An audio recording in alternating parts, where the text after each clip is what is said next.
Hey everyone, today we're doing another figure review. This time, we're taking a look at Kong and Godzilla from the upcoming film, Godzilla x Kong, The New Empire. We'll first take a look at Godzilla. Godzilla's paint is okay, but I feel like Playmates could have done a bit better. Playmates didn't even bother to paint the spikes. Why put them there if you're not going to paint them? That also goes for the tail. The spikes on the tail aren't the same color as the dorsal plates on his back. Granted, the dorsal plates are transparent, but at least paint the tail red. And the spikes on his head just fade into green. It does not look good. They didn't even bother to give shading on the tail. Also, what is this? Other than that, the paint is good everywhere else. On the toes, on the chest, even in the eyes. Oh, and we can't forget about the inside of the mouth. We also can't forget about his atomic breath piece. Much like his dorsal plates, is also a transparent red, and I think it looks pretty cool. Overall, I give the paint a 8 out of 10. Articulation time.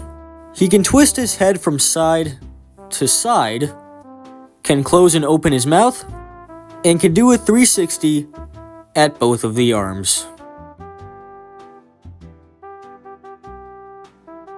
He can also move his legs from side to side. He also has a ball joint at the tail which can move all around. I think you know what meme I'm referring to with this one. Godzilla only has one accessory, that being his atomic breath piece, which you just, well, plug into his mouth like that.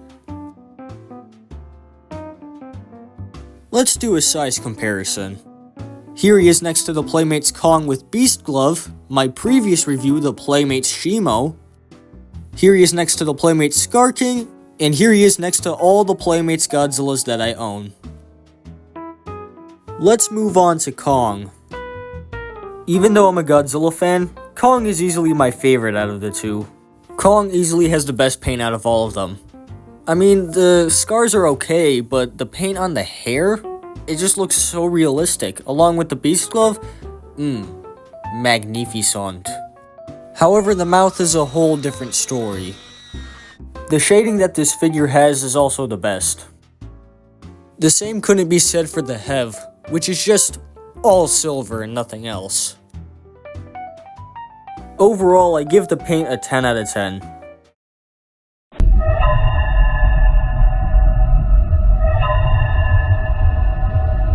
Articulation time.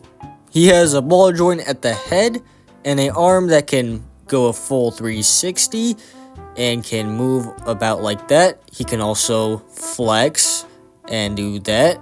And his wrist can turn a full 360. Nothing here.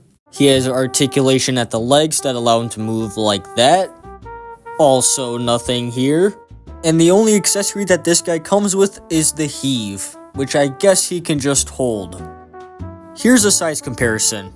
Here he is next to the Playmates Godzilla 2024, the Playmates Shimo, and the Playmates Scar King. And here he is next to every Playmates Kong that I own. Well, those were my reviews on the Playmates Godzilla and Kong 2024 figures. I hope you enjoyed this review, and if you liked them, subscribe for more. And I'll see you guys next time. The Battle of the Century, Playmates Kong and Godzilla.